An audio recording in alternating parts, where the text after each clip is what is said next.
Ukraine shot down a Russian Su-35, one of Moscow's most advanced fighter jets, gone.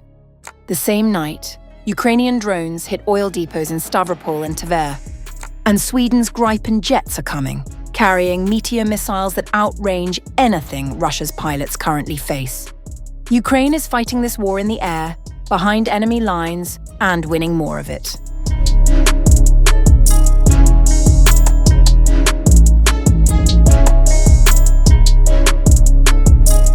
Ukraine says it has eliminated another Russian air terrorist.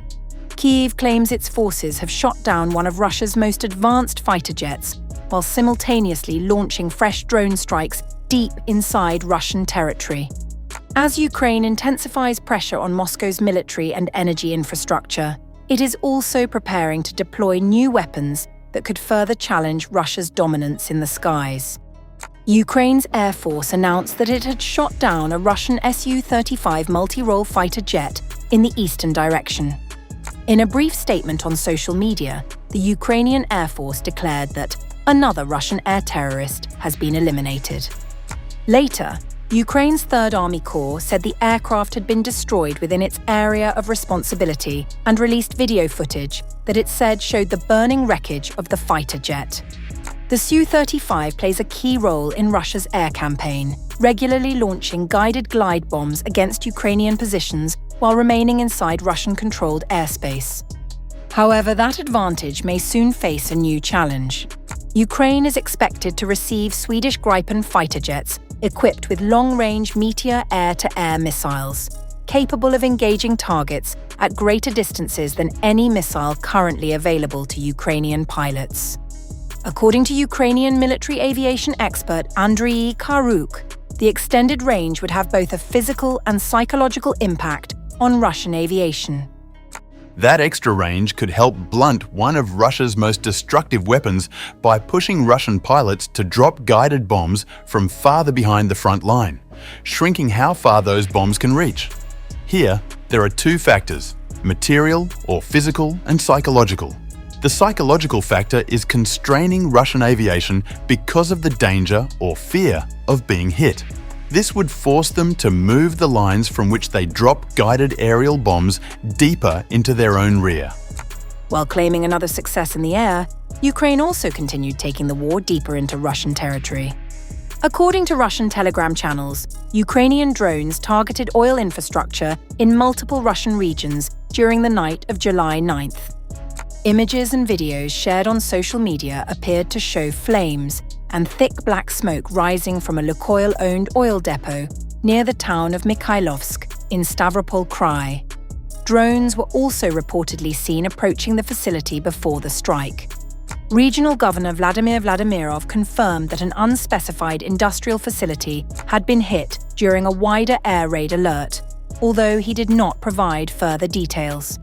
Minutes later, independent Russian Telegram channels, citing local residents, reported another fire at an oil depot in the city of Tver, around 300 kilometers northwest of Moscow, which they also attributed to a Ukrainian drone strike. The full extent of the damage remains unclear. Ukraine's military has not officially commented on the reported attacks, and the claims could not be independently verified.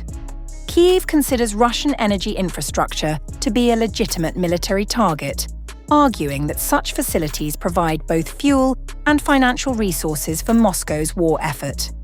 As Ukraine combines deep strikes on Russia's energy network with growing pressure in the air, the battlefield is steadily expanding beyond the front lines, signaling an increasingly sophisticated campaign against Russia's military capabilities.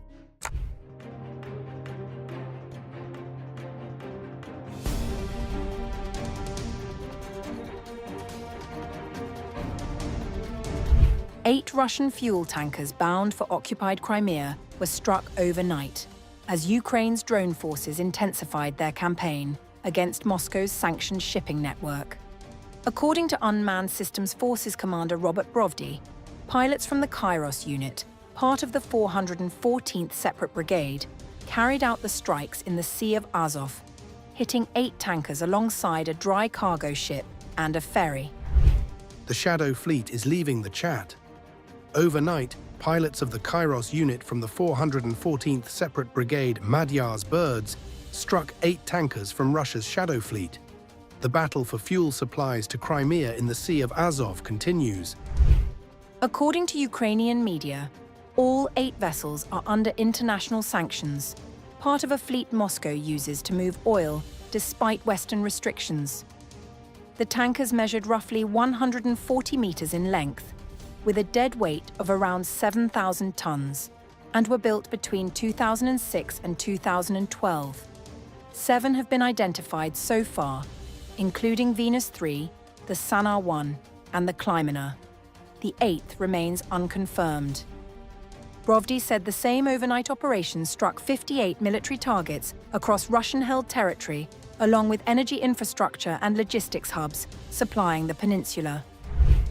We will stand. Moscow will fall. We will feed and rebuild Crimea. The strikes come amid a diplomatic dispute over how such attacks should be classified. Kyiv has rejected Moscow's claim that the tanker strikes amount to terrorism against commercial shipping, with Deputy Prime Minister Oleksiy Kuleba raising the matter directly with the International Maritime Organization. Legitimate questions arise as to whether the activities of such vessels can be regarded solely as ordinary commercial operations. Kuleba argued the Shadow Fleet is critical to funding Russia's war effort and pointed to 59 merchant vessels Russia has struck since the invasion began, including ships flagged to Turkey and Germany. Moscow, on the other hand, has time and again called these attacks a blatant disregard for civilian safety, and maintained that they would preferably like to solve this conflict with political dialogue. I would like to remind you that we would prefer to settle this conflict through political and diplomatic means. And only since the Kyiv regime is not ready to engage in peace settlement, we are continuing our special military operation until the complete achievement of our goals. Meanwhile, European nations are tightening pressure on the network. Britain and France have intercepted suspected Shadow Fleet vessels in recent weeks, while the EU is pushing registries in Panama, Barbados and Cameroon to drop these ships altogether, making them easier to inspect and detain.